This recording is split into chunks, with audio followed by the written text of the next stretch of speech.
சுகுணா, நான் உங்ககிட்ட இருந்து தொடங்குறேன். ஒவ்வொரு நாளும் ஒவ்வொரு விதமாக நீதிமன்றத்தில் ஒரு போராட்டத்தை நடத்துகிறாங்க.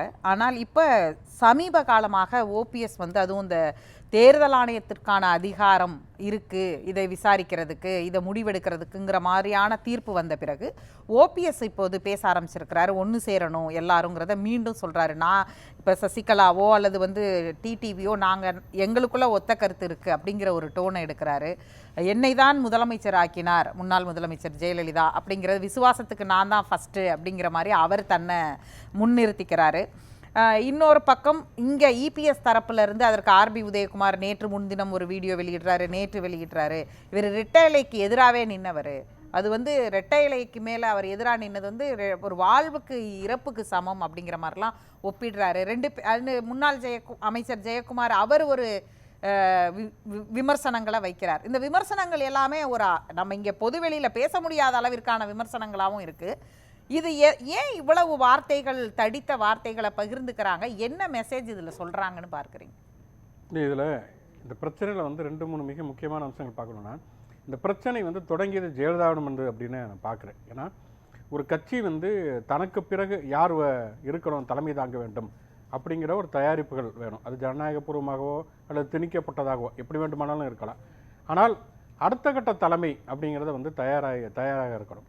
அது எம்ஜிஆர் காலத்திலையும் இல்லை, ஜெயலலிதா காலகட்டத்திலுமே இல்லை. அவங்க தனக்கு பிறகு இந்த கட்சிக்கு தலைமை தாங்கக்கூடியவர்கள் யார் அப்படிங்கிறத தன்னுடைய தொண்டர்களிடம் அறிமுகப்படுத்தி தயாரிக்கக்கூடியது அப்படிங்கிறத 2 பேருமே பண்ணலை. ஆனால் எம்ஜிஆருடைய காலகட்டத்துக்கு பிறகு இந்த ஜெயலலிதா ஜானகி இந்த பிரச்சனை வந்தப்போ கூட ஜெயலலிதாவுக்கான ஒரு செல்வாக்குங்கிறது அதிகரித்து ஒரு கட்டத்தில் அவங்க கட்சியை அவங்களுடைய கைக்கு வந்துருச்சு. ஜானகி ஒரு கட்டத்தில் விட்டு கொடுத்தாங்க. ஏன்னா அந்த தேர்தலில் மிகப்பெரிய தோல்வியை தழுவினார்கள் அப்படிங்கிறது தெரியும். 89 தேர்தலில் அவங்க ஜானகி அணி மிகப்பெரிய தோல்வியை தழுவினாங்க. ஜெயலலிதாவுடைய அணிங்கிறது வெற்றி பெற்றது.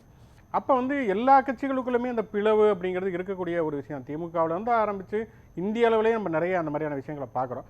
ஆனால் அது ஒரு குறிப்பிட்ட காலகட்டத்தில் அது செட்டில் ஆயிரும் அப்படிங்கிறதா ஒரு இயல்பு. ஆனால் இங்கே கிட்டத்தட்ட பல ஆண்டுகள் கடந்து கிட்டத்தட்ட 4 ஆண்டுகளுக்கு மேலாக இந்த பிரச்சனைகள் போய்கிட்டு இருக்கிறது அப்படிங்கிறத பார்க்குறோம். இதில் என்ன இப்போ என்னென்னா, இந்த தேர்தல் ஆணையத்திற்கான ஒரு அதிகாரத்தை கொடுத்திருப்பது. தேர்தல் ஆணையம் ஒரு கட்சியினுடைய உள்கட்சி விவகாரத்தை அது குறித்து விசாரிப்பது சரிதான் அப்படின்னு நீதிமன்றம் சொல்கிறது. இந்த விஷயத்தை பொறுத்தவரைக்கும் சிவி சண்முகத்தோட ஸ்டேட்மெண்ட் கரெக்டானது அப்படிங்கிறது தான் என்னுடைய கருத்து. ஏன்னா அவர் என்ன சொல்கிறாருன்னா இது ஒரு குமாஸ்தா வேலையை தான் தேர்தல் ஆணையம் பார்க்கணும், அதை தாண்டி உள்கட்சி விவகாரத்தில் தலையிடக்கூடாதுங்கிறது. ஏன்னா இப்போ ஒரு கட்சியில் பிளவு வந்துருக்கு அப்படின்னா பொதுவாக இருக்கக்கூடிய ஜனநாயக நடைமுறை என்னென்னா, பொதுக்குழு அல்லது செயற்குழு அந்த உறுப்பினர்கள் யார் அதிகமாக ஆதரிக்கிறாங்க அப்படிங்கிறத அவங்க நிரூபிப்பாங்க. கடந்த காலத்தில் திமுக மதிமுக பிரச்சனை வந்தப்பயுமே கூட அதை நிரூபிச்சிருக்காங்க. கலைஞருடைய கீழே தலைமையின் கீழே தான் நிறைய திமுக உறுப்பினர்கள், பொதுக்குழு உறுப்பினர்கள் இருக்கிறாங்கிறத அவங்க நிறைய கையெழுத்து வாங்கி புகைப்படம் எடுத்து அந்த ஆதாரங்கள்லாம் சமர்ப்பித்து அந்த கட்சியினுடைய சின்னம் கொடி முழுக்க கலைஞர் தலைமையில் இருந்தது. ஒரு குறிப்பிட்ட காலம் போட்டி திமுகலாம் நடத்திட்டு அதுக்கப்புறம் மதிமுகங்கிற ஒரு கட்சி உருவாச்சு. இது கிட்டத்தட்ட எல்லா கட்சிகளுக்குமே இது பொருந்தும். ஆனால் நம்ம தேர்தல் ஆணையத்துடைய கையில் கொடுக்குறப்ப என்னன்னா, தேர்தல் ஆணையங்கிறது இன்றைக்கி மத்திய அரசுடைய கட்டுப்பாட்டில் தான் இருக்குது. இன்றைக்கி தேர்தல் ஆணையராக நியமிக்கப்பட்டிருக்கிறார் ஞானேஸ்வர் குமார். அதுவே சர்ச்சைக்குரிய ஒரு விஷயமாக இருக்கிறது. நீதிமன்றத்தின் வழிகாட்டுதலுக்கு மீற செயல்பட்டிருக்கிறாங்கன்னு பாலினாரிமனே கூட பிரசாந்த் பூஷன் அது குறித்து கருத்து தெரிவித்திருக்கார். அந்த ஞானேஸ்வர் குமார் யார் அப்படின்னா 370 பிரிவு நீக்குவதற்கான வரைவை தயாரித்தவர். அவருக்கான ஒரு பரிசாக அதை கொடுத்துருக்குறாங்க. அப்படிங்கிறப்ப அவங்க கண்டிப்பாக மத்திய அரசு என்ன நினைக்கிறதோ அதைத்தான் செயல்படுவதாக ஒரு தேர்தல் ஆணையம்ங்கிறது இருக்கிறது. இப்போ அதிமுகவில் இருக்கக்கூடிய ஒரு பிரச்சனைனா, இப்போ நீங்கள் மற்ற கட்சியில் இப்போ திமுகவில் இந்த மாதிரியான பிரச்சனை வருகிற பொழுது பொதுக்குழு செயற்குழு தான் அதிக அதிகாரம் வாய்ந்ததுங்கிறப்ப அந்த உறுப்பினர்களுடைய யாருக்கு அதிக ஆதரவுங்கிறத அவங்க ஆதாரப்பூர்வமாக ஆவணங்கள் நிரூபிச்சிட்டாங்கன்னா அதில் தேர்தல் ஆணையம் முடிவெடுக்கலாம். அதிமுகவோட பைலாங்கிறதே ரொம்ப சிக்கலானது. எம்ஜிஆர் காலத்திலே உருவாக்கப்பட்ட அந்த பைலாங்கிறது ஒரு கட்சியுடைய பொதுச் செயலாளரை எல்லா தொண்டர்களும் வாக்களித்து தேர்ந்தெடுக்க வேண்டும்ங்கிறது ஒரு பைலா சொல்லுது. உலகத்திலே எப்பயுமே எந்த கட்சியிலுமே அது நடைமுறையே கிடையாது. எப்படி நீங்கள் எல்லா கட்சி தொண்டர்களும் இவர்களுக்கு வாக்களித்தார்களாங்கிறத எப்படி நீங்கள் செக் பண்ணுவீங்க?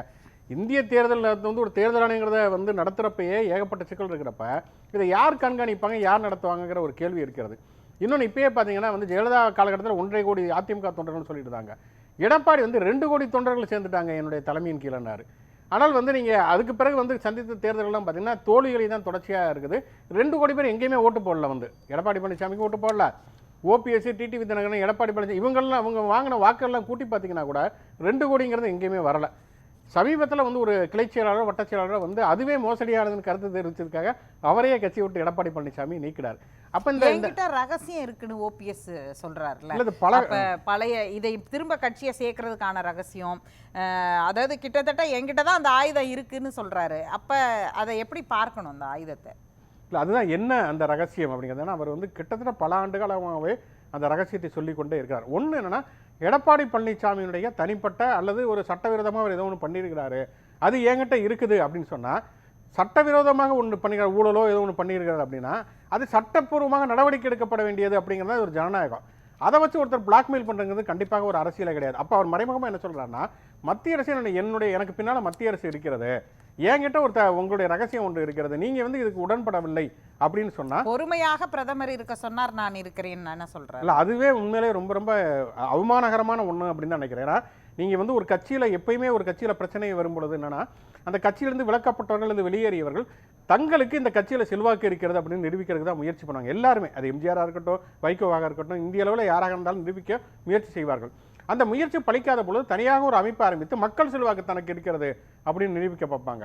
ஆனால் நீங்க வந்து இதற்கு முன்னால் வந்து எடப்பாடி பழனிசாமி இவர் ஓ பன்னீர்செல்வம் தர்மயுத்தம் நடத்திய பிறகு டிடிவி தினகருக்கு எதிராக நடத்துறப்ப டிடிவி தினகரனை ஓரம் கட்டிட்டு ஓபிஎஸ்ஸையும் இபிஎஸ்ஸையும் சேர்த்து வச்சது யாருன்னா அன்னைக்கு கவர்னராக இருந்தவர்.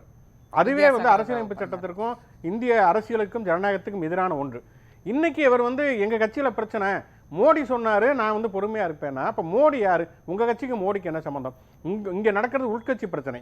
அப்ப அதை வந்து தீர்மானிக்க வேண்டிய பொறுப்புங்கிறது உங்க கட்சிக்குள்ளதான் இருக்கணுமே தவிர, அதுக்கு வந்து மூணாவதா ஒருத்தர்கிட்ட நீங்க போனீங்க அப்படிங்கனாலே இந்த கட்சியை வந்து நீங்கள் காட்டி கொடுத்து விட்டீர்கள் அப்படின்னு மட்டும் சொல்லல. இத கடந்த காலங்களில் இன்றைக்கு இபிஎஸ் ஓட இருக்கிற ராஜேந்திர பாலாஜி கூட சொன்னாரு, மேல இருக்கவன் பார்த்துப்பான், மோடி தான் எங்க டேடின்லாம் சொன்னாரு தானே. அப்ப அவங்க எல்லாருமே அதை என்டாஸ் பண்றாங்கன்னு அர்த்தம். இல்லை அதுதான் பிரச்சனை. இப்போ அது வேணும்னா எடப்பாடி பழனிசாமியே பிஜேபி கூட்டணி விட்டு வெளியில் வரும்போது என்ன சொல்கிறாருன்னா, நான் இந்த சட்டங்கள்லாம் ஆதரித்து நாங்கள் வந்து வாக்களித்ததுக்கு காரணமே கூட்டணி இது பண்ணோம் அப்படிங்கிறார். அப்போ நீங்கள் இப்போ ஒருவேளை வந்து இவங்க எல்லாமே ஒன்றா சேர்ந்துட்டா கூட பழையபடி இருந்த அந்த கட்சியினுடைய செல்வாக்கை மீட்க முடியுமா அப்படிங்கிற கேள்வி இருக்கிறது. கட்சிக்குள்ளே இப்போ எடப்பாடி பழனிசாமிக்கு என்ன பிரச்சனைனா, பிஜேபி வந்து ஒரு மறைமுக நிர்பந்தம் கொடுக்குறது எல்லாத்துக்குமே தெரியுது. தேர்தல் ஆணையத்தின் மூலம் ஒரு மறைமுக நிர்பந்தம் கொடுக்குறது, இவங்கெல்லாம் சேர்க்கணும் அல்ல எங்களோட கூட்டணி வைக்கணும் அப்படிங்கிறது. எடப்பாடி பழனிசாமி வந்து பிஜேபி எதிர்ப்புகளை உறுதியாக இருக்கிறார். உறுதியாக இருப்பதற்கான ஒரு மதவாத எதிர்ப்பு அப்படிலாம் கிடையாது. இவங்க வந்தால் எக்ஸ்ட்ரா லக்கேஜாக ஓபிஎஸ் டிடிவி தினகரன் சசிகலா கூட்டிகிட்டு வருவாங்க, தன்னுடைய பதவியுடைய இருப்புக்கு ஆபத்து வரும் அப்படிங்கிறத எடப்பாடி பழனிசாமியுடைய அச்சம். அதனால வந்து கட்சி வெற்றி பெறுகிறதோ இல்லையோ தன்னுடைய பதவியை காப்பாற்றிக் கொள்ள வேண்டும் என்பதில் எடப்பாடி பழனிசாமி உறுதியாக இருக்கிறார் அப்படிங்கிறத நம்ம பார்க்குறோம். இப்போ இவங்க எல்லாருமே ஒன்றா சேர்ந்துட்டா கூட மக்களிடம் போகும்போது நீங்கள் மக்களுக்கு என்ன பண்ணீங்க அப்படிங்கிற கேள்வி இருக்குது. நீங்கள் கூட்டணி நிர்பந்தத்துக்காக நீங்கள் வந்து மக்களுக்கு எதிரான மசோதாக்களுக்கு வாக்களிக்க நீங்கள் தயாராக இருப்பீங்க. அதுக்கப்புறமே வந்து உங்கள் கட்சியே வந்து இன்னொருத்தர் தீர்மானிக்க நீங்கள் இது பண்ணுவீங்க. இப்போ நீங்கள் இந்த இந்தி பிரச்சனையில் பார்த்தீங்கன்னா, தர்மேந்திர பிரதான் பிரச்சனையில் பார்த்தீங்கன்னா எடப்பாடி பழனிசாமி கூட கண்டனம் தெரிவிக்கிறார். ஓபிஎஸ் பார்த்தீங்கன்னா வலியுறுத்துகிறேங்கிறார். எதுக்கு வலியுறுத்தணும்? வந்து அவர் வந்து ரொம்ப வந்து அவர் சொல்லக்கூடிய ஸ்டேட்மெண்ட் ரொம்ப மோசமான ஸ்டேட்மெண்ட். நீங்கள் மும்மொழி கொள்கையை ஏற்றுக்கொள்ளவில்லை என்று சொன்னால் நிதி கொடுக்க மாட்டோம்னு சொல்லி பட்டவர்த்தனமாக சொல்கிற பொழுது அதற்கான எதிர்ப்பு குரலையே வந்து ஓபிஎஸ் வந்து அளவில்லை. அப்போ இவங்கெல்லாம் ஒன்றா சேர்ந்தா கூட மக்களிடம் போய் வந்து இவங்க வந்து வாக்குகளை வாங்க வேண்டும், மக்கள் செல்வாக்கை வந்து இவங்க வந்து அதிகரிக்கணும்னு சொன்னால் மக்களுக்கு சார்பாக மக்கள் நலனுக்காக இவங்க வந்து உழைக்க வேண்டும். அதை செய்ய தயாரான முதல்ல வந்து இவங்களுக்கு என்ன பிரச்சனைனா, இந்த கட்சியை வந்து எப்படி சரி பண்ணணும், கட்சிக்குள்ள தங்களோட இடம் என்னங்கிறது. இன்னொன்று, எடப்பாடி பழனிசாமிக்கு வந்து ஜெயலலிதாவுடைய காலகட்டத்திற்கு பிறகு தொடர்ச்சியாக தோல்விகள் ஒன்று, கட்சியில் வந்து அவருக்கான பிரச்சனைகள், அதை ஓரளவுக்கு எல்லாத்தையும் ஓரம் கட்டி இப்போதைக்கு ஒரு பொதுச் செயலாளர் பதவியை தக்க வைத்துக்கிட்டார். ஒரு வலிமையான கூட்டணி அமைக்கப் போகிறேன்னு சொல்லி தொடர்ச்சியாக சொல்லிக் கொண்டு வருகிறார். ஆனால் இது வரைக்கும் ஒரு வலிமையான கூட்டணிங்கிறது அமையவில்லை. அந்த பிரச்சனை அவருக்கு இருக்குது. ஓபிஎஸ்ஐ பொறுத்த வரைக்கும் அவருக்கு வேற எந்த நோக்கமும் இருக்கிற மாதிரி தெரியல. ஒன்று, நீங்கள் நான் முதலே சொன்ன மாதிரி கட்சிக்குள்ள பிரச்சனைனா கட்சியை கேப்சர் பண்ணுறதுக்கு தான் வந்து ஒரு தலைவர்ங்கிறது வந்து போராடுவார். அப்படி இல்லைன்னா இன்னொரு இயக்கத்தை வந்து ஆரம்பித்து அந்த தன்னுடைய பலத்தை நிரூபிப்பார். எம்ஜிஆர் அப்படி தான் வெளியில் போய் அந்த இயக்கத்துடைய பலத்தை நிரூபித்து திமுகவே வந்து 13 ஆண்டு காலம் ஆட்சியில் அமர முடியாமல் செய்தார். ஆனால் அதை விட்டுட்டு எங்களை இணைங்கன்னு உலகளவில் யாருமே எந்த தலைவரும் கேட்டிருக்க மாட்டாங்க. திருப்பி எங்களை இணையங்கள் அப்படின்னா இதில் தொண்டர்களுடைய விருப்பம் என்பது என்னவாக இருக்கிறது? அதை வந்து இவர்கள் வந்து பொருட்படுத்துகிறார்களா? உண்மையிலேயே தொண்டர்களுடைய விருப்பங்கிறது என்ன அப்படிங்கிறதுமே ரொம்ப கேள்விக்குறியாக இருக்கிறது. இப்போ 2 இடைத்தேர்தலை வந்து அதிமுக புறக்கணிக்கிறது, விக்கிரவாண்டி இடைத்தேர்தலை புறக்கணிக்கிற பொழுது அங்கே வந்து எடப்பாடி பழனிசாமியுடைய கருத்தை வந்து அவங்க பொருட்படுத்தவே இல்லை. திமுகவுக்கு தான் அதிகமான வாக்குகள், அதிமுக வாக்குகள் போகிறது. ஈரோடு கிழக்கு சட்டமன்ற தொகுதியை பொறுத்த வரைக்கும் அப்படி போவே இல்லை. அவங்க எடப்பாடி பழனிசாமியுடைய கருத்துக்களை பொருட்படுத்துகிறாங்க. அப்போ என்னன்னா, எடப்பாடி பழனிசாமி செல்வாக்கு என்பதும் ஒரு பிரதேச செல்வாக்காக மாறிவிட்டது. கொங்கு மண்டலத்துல அவருக்கு ஒரு செல்வாக்கு வந்து ரிஃப்ளெக்ட் ஆயிருக்கு. அப்படின்னா இவர் வந்து எல்லா தொண்டர்களும் ஏற்றுக்கொள்ளக்கூடிய ஒரு தலைவர் அப்படிங்கிறத தாண்டி அவர் ஒரு வட்டார தலைவராக இருக்காரு. எல்லா கட்சியிலுமே இந்த மாதிரியான வட்டார தலைவர்கள் இருப்பாங்க. வந்து தலைமை என்ன சொன்னாலும் அந்த வட்டாரத்தில் வந்து அவர் செல்வாக்கா இருப்பாருங்கிற மாதிரி அவர் ஒரு குறுகிய ஒரு குறுநில மன்னர் மாதிரி அந்த வட்டாரத்துக்கான ஒரு தலைவராக எடப்பாடி பழனிசாமி சுருங்கி போய்விட்டார். இப்போ இவங்களுடைய பிரச்சனையா இப்போ தென் மாநிலங்கள் தென் மாவட்டங்கள்ல ஆனா வந்து கட்சி அவர்கிட்ட தானே இருக்கு. இந்த நிமிடம் கட்சி சின்னம் எல்லாமே அவர்கிட்ட தானே இருக்கு. அவர் தானே கட்சியுடைய தலைவர். அதான் இந்த நிமிடம் வரைக்கும் இருக்குது, அடுத்த நிமிடம் இருக்குமா இருக்காதாங்கிற பிரச்சனை தான் எடப்பாடி பழனிசாமிக்கு இருக்கிறது. இப்போதைக்கு வந்து பெருவாரியான தொண்டர்களுடைய ஆதரவுங்கிறது எடப்பாடி பழனிசாமிக்கு இருக்குது. இது ஏன் இருக்குதுன்னா எடப்பாடி பழனிசாமி ஒரு மகத்தான தலைவர் அப்படிங்கிறதுக்காக இருக்கிறது இல்லை. வந்து என்னன்னா வந்து இன்னைக்கு கட்சியும் அது அதிமுக பொறுத்த வரைக்கும் எப்பயுமே வந்து அதிமுக தொண்டர்களை பொறுத்தவரை அந்த சின்னம் கொடி அப்படிங்கிறது மிக முக்கியமான விஷயம். இரட்டை இலைங்கிறது எனக்கு கருத்தியல்ங்கிறது பெரிய அளவு, கொள்கை அப்படிங்கிறது அவங்களுக்கு எப்பயுமே பெரிய அளவு அதில் அக்கறை செலுத்தாதனால ரெட்டலை ஆட்டம் இருக்கும். நாளைக்கு வந்து ஓபிஎஸ் ரெட்டலை போயிட்டா அவர்கிட்ட போகிறது கூட தயாராக இருப்பார்கள். அப்போ வந்து இங்கே மற்றவர்களெல்லாம் ஓரம் கட்டி விட்டு எடப்பாடி பழனிசாமி அந்த பதவியை தக்க வைத்துக் கொண்டார்.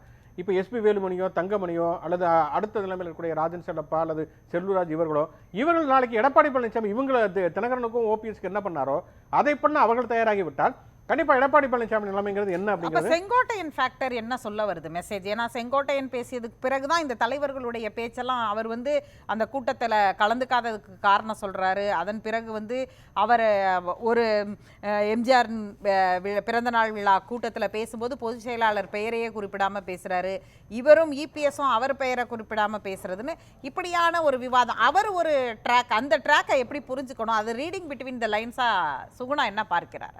கண்டிப்பா ஏன்னா வந்து செங்கோட்டையன் வந்து மிகப்பெரிய சீனியர் தலைவர். இன்னும் சொல்ல போனால் எடப்பாடி பழனிசாமிலாம் யாருன்னே தெரியாத காலகட்டத்தில் செங்கோட்டையன் வந்து ஒரு செல்வாக்கான பிரபலமான ஒருவராகத்தான் இருந்திருக்கிறார். அப்படிப்பட்ட சூழலில் அவர் ரொம்ப நாள் மௌனமாகவே இருந்தார், அமைதியாகவே இருந்தார். அவர் என்ன பண்ணுறாருங்கிறது யாருக்குமே தெரியாத ஒரு சூழல் இருந்தப்ப இப்போ அவர் ஒரு வாய்ஸை வந்து எழுப்புகிறார், ஒரு குரலை எழுப்புகிறார். அப்படின்னா கொங்கு மண்டலத்திலிருந்து அதுவும் அந்த குரல் வருகிறது.